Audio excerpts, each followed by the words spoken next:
예, 오세훈 서울시장은 오늘부터 바로 시정을 챙기게 됩니다. 임기는 짧고 현안은 산적해 있어서 하루가 아까운 시점입니다. 네, 이 시각 서울시청에 나가 있는 박상률 기자 연결해 보겠습니다. 박 기자, 오늘 하루 오 시장의 일정 정해졌습니까?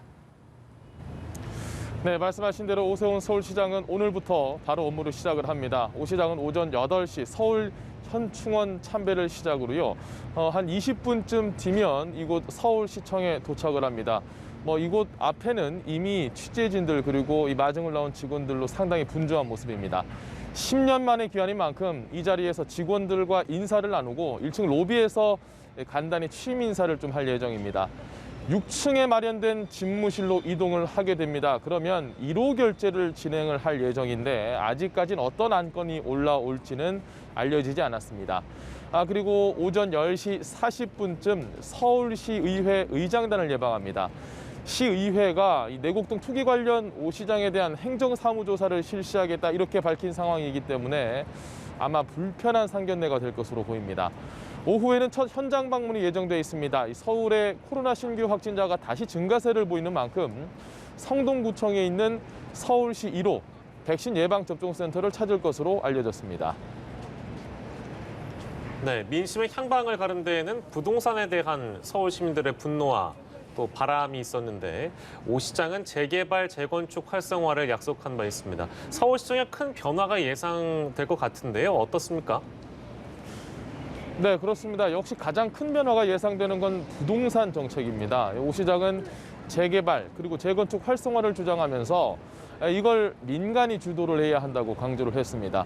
공급을 늘리되 규제를 완화하는 방향으로 가겠다는 건데 용적률 완화 그리고 35층 이하 제한 정책도 어떤 식으로든 손을 볼 것으로 보입니다. 1주택자의 재산세 감면도 추진하겠다고 밝혔는데요. 이 시장 권한으로 가능한 부분도 물론 있지만 정부와의 협의 없이 단독으로 추진하기는 좀 어렵다는 지적입니다.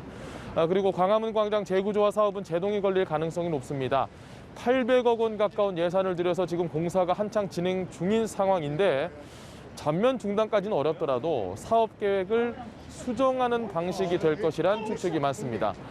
그리고 후보 시절부터 언급했던 것처럼 박원순 전 시장이 추진해왔던 정책 상당수도 대폭 수정할 것으로 보이는데요.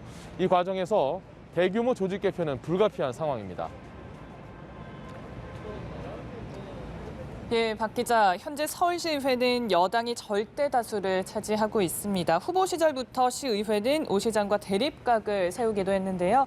의회와의 관계를 어떻게 끌고 갈지도 아주 중요하겠죠? 네, 그렇습니다. 이 109명 가운데 101명 서울시의회 의원 절대 다수는 민주당 소속입니다. 이미 서울시의회 여당 의원들은 방금 전에 제가 말씀드렸던 것처럼 이 오 시장의 내곡동 땅 투기 의혹에 대한 행정사무조사를 추진하겠다 이렇게 밝혔는데요.